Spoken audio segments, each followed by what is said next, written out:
Olá, seja bem-vindo a essa série Atos dos Apóstolos de Lucas, o Espiritismo e a Mediunidade.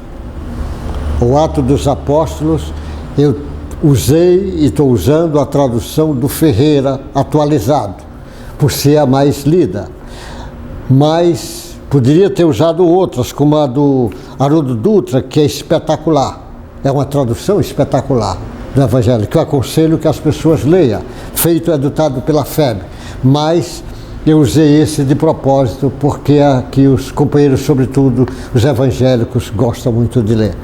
Então,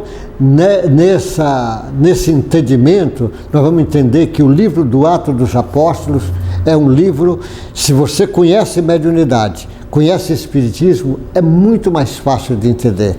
Esse livro não é uma exaltação aos apóstolos, porque o Lucas escreve sobre alguns apóstolos, mas sobretudo Pedro, Paulo, que ele escreve mais sobre esses dois, mas escreve sobre outros, mas é uma exaltação ao trabalho do Cristo, mostrando aqueles apóstolos a serviço do Cristo, trabalhando para o Cristo, que é o que significa hoje os trabalhadores de última hora. O espírita cristão tem que entender que o trabalhador do Cristo tem que aprender com aqueles companheiros lá atrás, porque aquele aprender é muito importante para a nossa maneira ética, moral de agir atualmente. Só que nós temos a vantagem de já conhecer o Espiritismo sobre mediunidade, que Allan Kardec deixa no Livro dos Médiuns um trabalho fantástico sobre a base do entendimento da mediunidade. Lógico, já tem pesquisas, bastantes,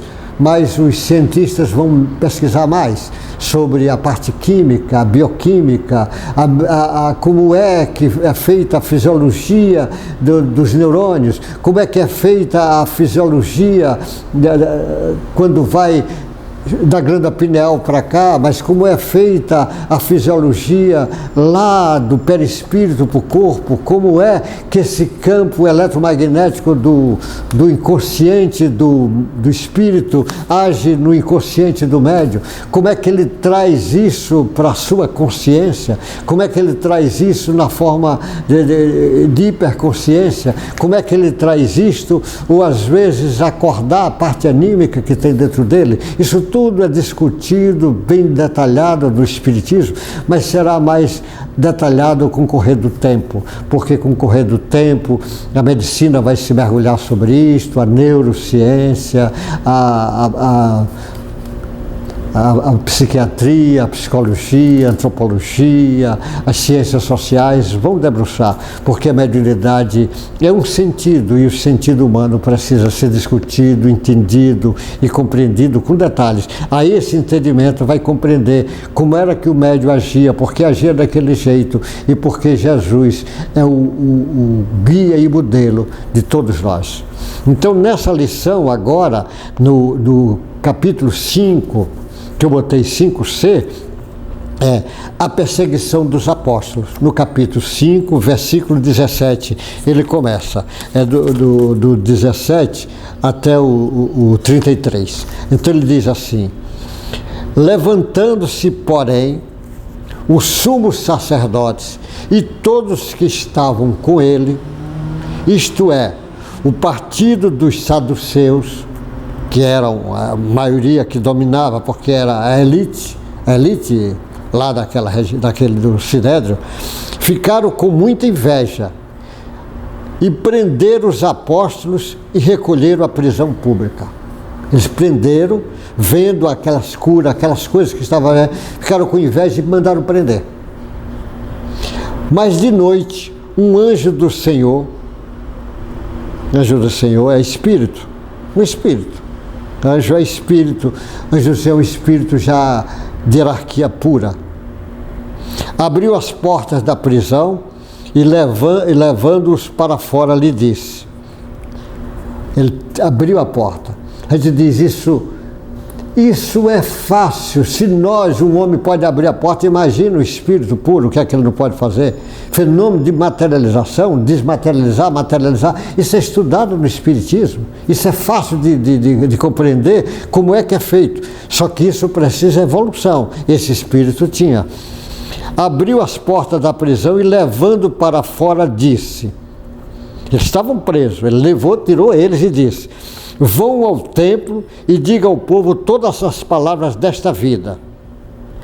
Tendo ouvido isto, logo ao amanhecer, entraram no templo e ensinavam.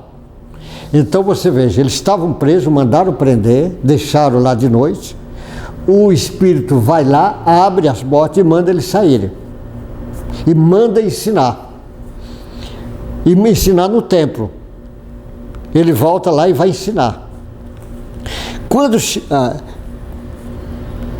chegaram o sumo sacerdote e os que estavam com ele, convocaram o sinédrio e todo o conselho do ancião do povo de Israel e mandaram buscar ele. Eles convocaram, lá o sumo sacerdote convoca todos os senhores para julgar aquele caso. Como é que vai fazer?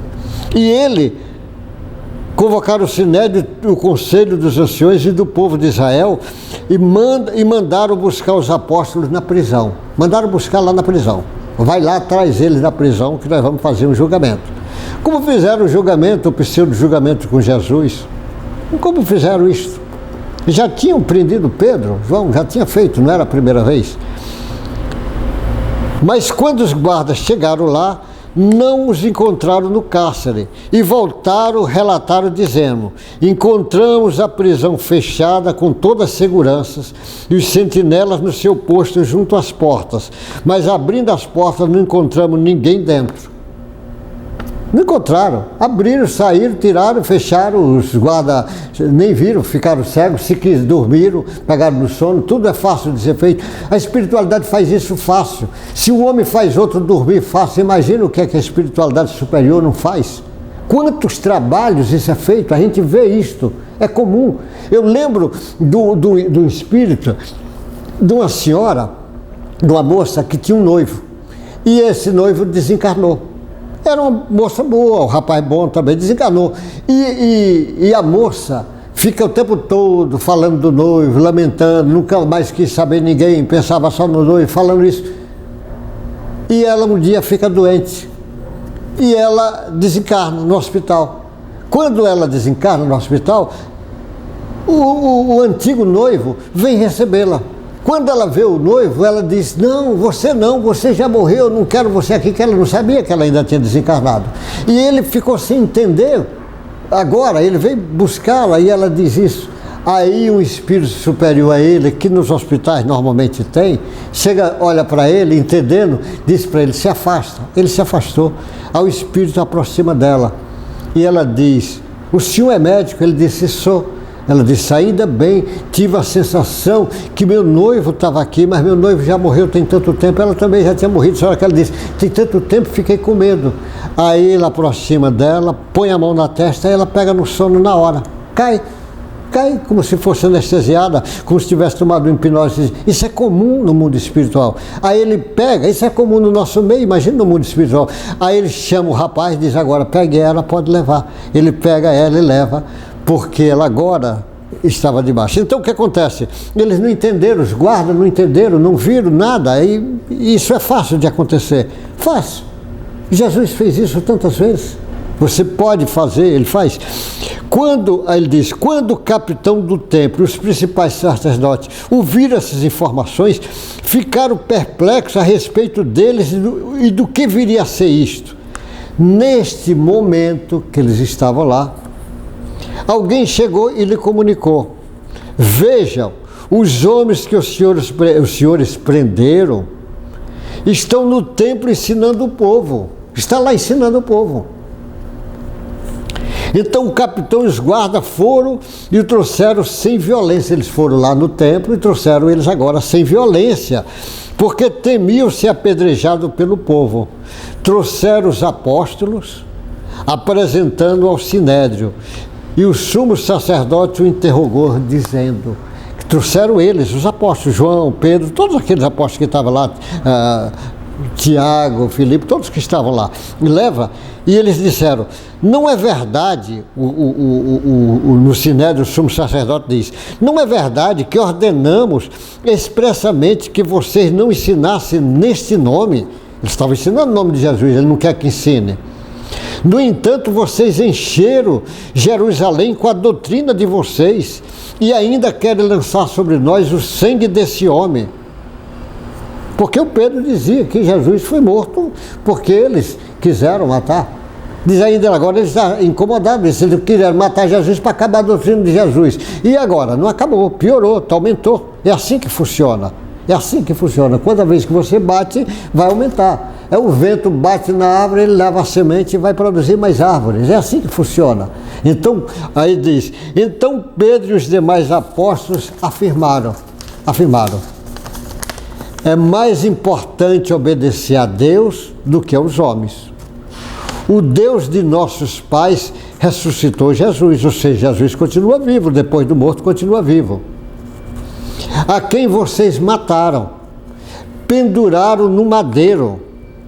Deus, porém, com a sua mão direita, o exaltou a príncipe e salvador, a fim de conceder a Israel o arrependimento e a remissão dos pecados. E nós somos testemunha desses fatos, nós e o Espírito Santo que Deus nos deu e que nos obedece. Eles, porém, ouvindo isso, se enfureceram e queriam matá-los. Olha, o Pedro inverte, eles estão acusando os apóstolos, e os apóstolos voltam e mostram que quem está sendo acusado agora são eles. Ele sai da posição de acusado para acusador. Ele mostra e diz, não, eu tenho que obedecer a Deus e não a vocês. Deus mostrou Jesus, e o que Jesus ensinou, e ele pediu para que nós continuássemos ensinando, nós estamos ensinando. Nós estamos falando e é a ele que nós vamos obedecer. Por isso que ele mandava parar de ir no templo e de ensinar, e eles continuavam ensinando. Ensinando não só no templo, por todos os lugares que eles iam passando. E isso se incomodava, porque os ensinamentos de Jesus, ele disse, tem que levar pelo mundo afora. E ele convida de novo cada um de nós para levar esses ensinamentos. Só que esses ensinamentos não é da boca para fora. O ensinamento que funciona é você no seu jeito, na sua conduta. É o ideal que um trabalhador do Cristo, ele seja uma página do Evangelho. O Chico Xavier, onde chegava, já era uma página do Evangelho. A irmã Dulce, a Madre Teresa, onde chegava, já era uma página do Evangelho. É isso que ele está dizendo para nós. Você ser uma página do Evangelho onde você estiver. Ame, sirva, faça o bem, não tenha medo, porque você veja, eles perseguiam os apóstolos e aquela infiltração de fora para dentro, mas não adiantava, a proporção que ele perseguia, mais crescia, porque eles mostravam sinais e prodígios. Não adianta, ele pensava que queria acabar o Cristo crescia, porque o Cristo é o diretor do planeta, o Cristo é o Espírito que comanda o planeta desde o início da formação do planeta, desde o início da Terra. Por isso que ele está aqui desde o início. O Cristo conhece todos que estão aqui, conhece toda a formação da Terra desde o início, desde ainda quando não existia vida. Aí ele começa, desde quando era ainda a matéria incandescente, desde até quando começou a formar águas, da condição de ter os primeiros seres viventes, até da condição de começar a chegar o homem. Cada espírito presente na Terra, Jesus conhece, ele conhece cada um. E ele espera de cada um acordar a essência divina. Ele veio para isso, para acordar. E os apóstolos vêm mostrar Jesus para acordar. E nós somos convidados agora para fazer isso. Então esse fenômeno aqui dos apóstolos estar presos, sair, isso é estudado no Espiritismo, no fenômeno mediúnico, é estudado. Como abre a porta, como fecha, como é que desmaterializa, materializa. O estudo de materialização, desmaterialização é estudado. E as curas que ele fazia, e ele seguia escutando, ele escutava, via os espíritos ensinando, um fenômeno entendido. E a perseguição, quanto mais persegue, mais ele cresce. Porque a perseguição afina o trabalhador. Não é porque você é perseguido que você perde. O que perde é quando você deixa a vaidade, o orgulho lhe dominar. Você se perde quando você deixa o ego tomar conta de você. E o ego não pode tomar conta. Você é que tem que tomar conta do ego. Eu sempre explico, o ego é como se fosse um cavalo brabo, um potro feroz. Você está montado no cavalo. Se você tem a rédea, você controla o cavalo. Mas se você perde a rédea, é o cavalo que vai te controlar. O ego é como se fosse esse cavalo bravo.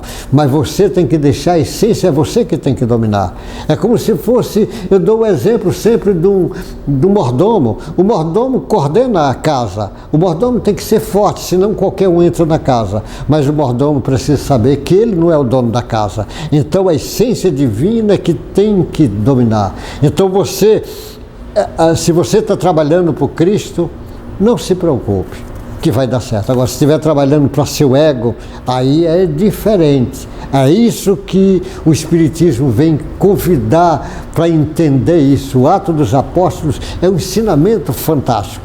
A proporção que eles perseguiam, eles mais cresciam, porque não é perseguição que derruba aquela comunidade, não é perseguição que faz porque a comunidade entende. O que faz derrubar é o ego. É o orgulho, é a vaidade. E isso sim é perigoso. Então o Atos dos Apóstolos, um livro formidável, com conhecimento do Espiritismo, debaixo da pedagogia que a mediunidade tem para nos ensinar, que nós vamos falar ainda muito sobre mediunidade, porque é aí que você vai compreendendo essa lição fantástica. Então vamos seguir, é uma série, vamos seguir essa sequência. Até o próximo encontro. Deus guarde você, sua família e todos os seus. Até o próximo encontro.